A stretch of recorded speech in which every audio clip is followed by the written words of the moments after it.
Ladies and gentlemen, at this point, nobody really knows exactly what's going to happen with potential tropical cyclone 9 or the intensity it's going to be. But on that note, I would like to say red alert, red alert, red alert.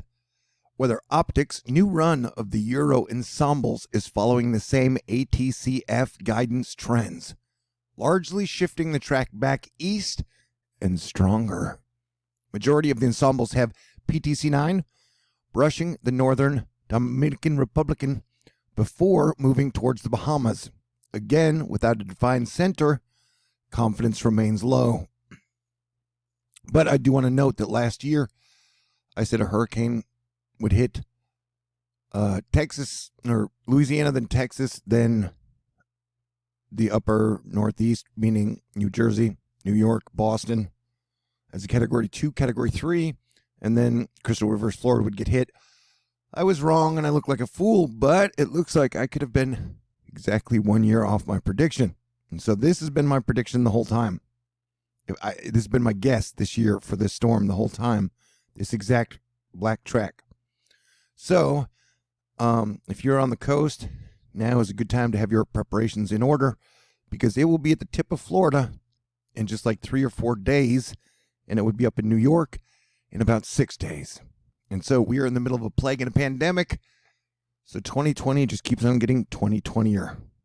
And I earn my living off of your contributions. So I'm not trying to fearmonger you or scare you. But I do a monthly donation situation the beginning of every single month. So if you'd like to donate to keep THORnews up and running, I've got a snail mail, a PayPal, a Venmo, a CashApp, a Patron, and only $1,654 left to raise. So if you'd like to contribute, I would sincerely appreciate it. I plan to absolutely cover PTC 9 as like stink on poop, and then do that for y'all throughout hurricane season. And then planetary defense involves a lot of other things as well, and I'll do the best I can to keep y'all informed. Sometimes I interject personal stuff into my videos, and I just want to say, dang, why did Katya have to get married? I'm happy for her. Anyway, Storm Chaser Nick, apparently the new term is COVID Cane 2020, bracing for disaster. Oh, jeez, man. I took a little nap. I got to say, it's so weird waking up into 2020, isn't it? You know what I'm saying?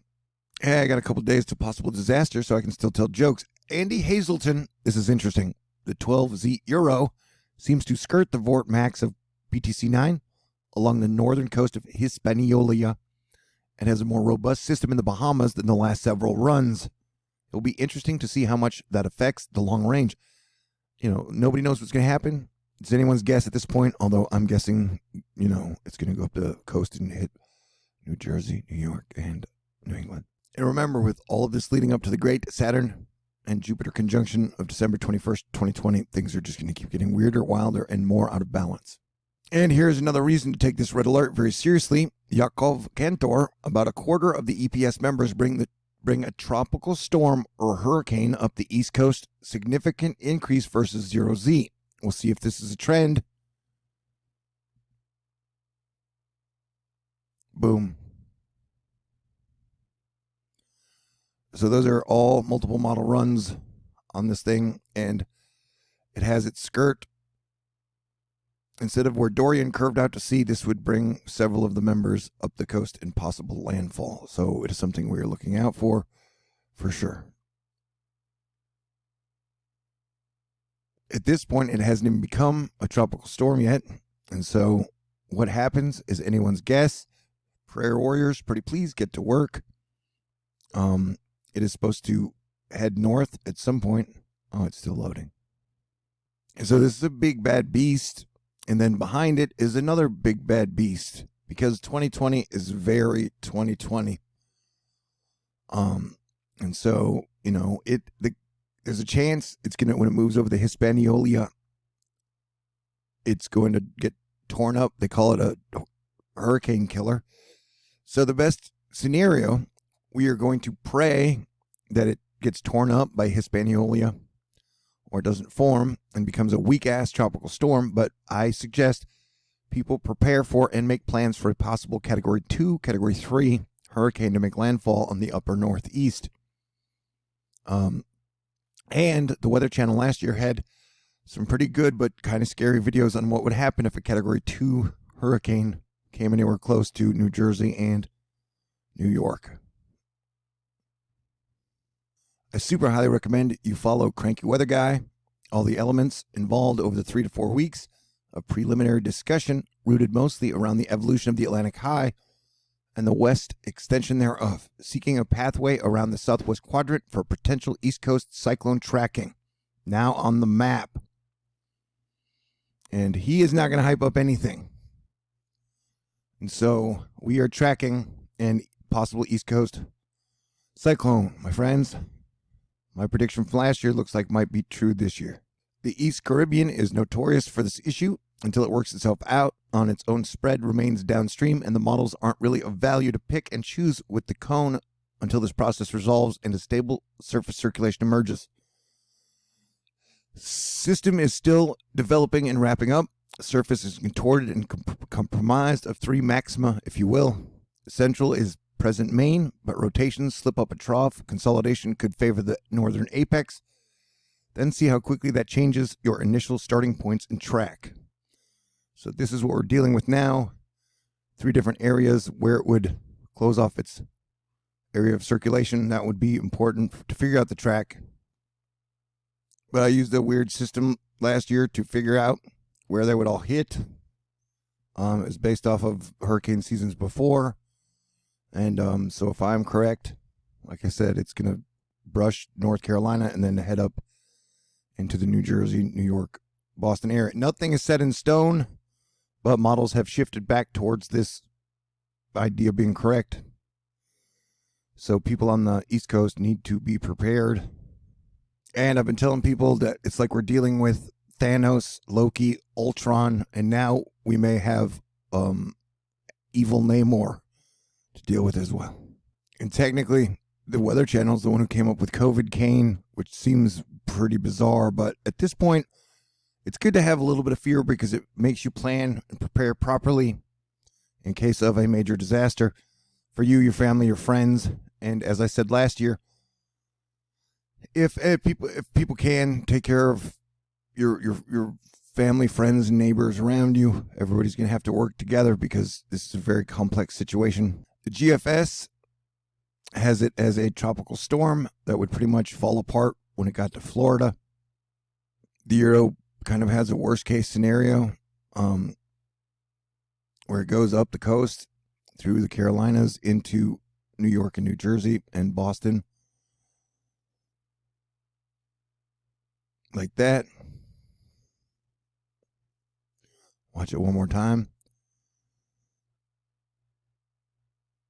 The GFS parallel takes it into the New York, Boston area. It's 965, which would make it about a Category 2 strength hurricane, which the GFS has pretty much shown it to be my prediction from last year. The GEM has it hit right on Florida's tip as a tropical storm and then move up through New York as a tropical storm.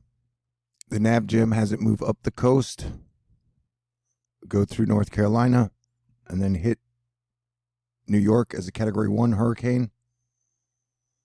But like I said, the models are today leaning back towards a East Coast landfall. It can change and no one knows. Nothing's written in stone here. But I would definitely pray for a weak-ass tropical storm and plan and prepare for a landfalling hurricane in the Northeast. The Icon also has it going up the Northeast coast into New York, New Jersey as about a tropical storm or a Category 1 hurricane. Most of them have it as anywhere near a tropical storm or a Category 1 hurricane, although the HWFI says Category 4. Remember, it is 2020. So I will track this obsessively for you guys, trying to bring you guys updates every 3 to 4 hours as the situation changes and more good information comes out. highly recommend following Cranky Weather Guy on Twitter. Twitter may be a cesspool for other information, but for up-to-the-minute earthquake, hurricane, weather, and volcano information, it is the best. So let's get ready.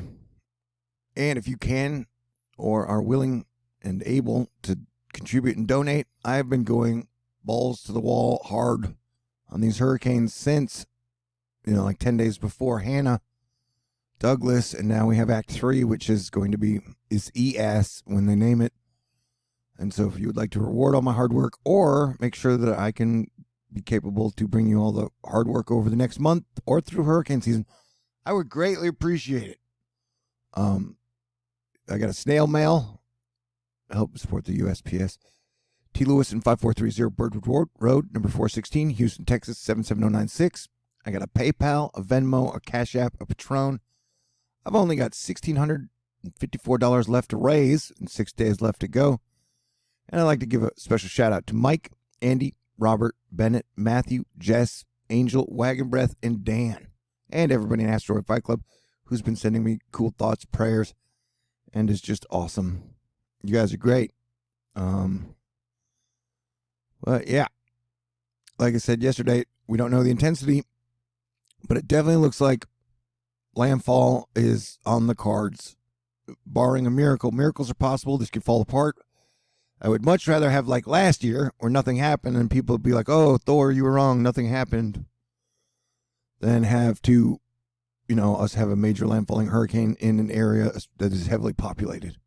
And that was the cool thing about last year is even though my prediction didn't come true, a lot of people were super cool about it, and very few people left THORnews. So that was an honor. But let's get ready, because I think I may be right this year. Last year's predictions may come true this year. So let's plan and prepare, Asteroid Fight Club. That is what we are here for. And definitely 2020 is filled with challenges and obstacles. All right. Everybody stay cool. God bless everyone. And I will talk to you guys in the future.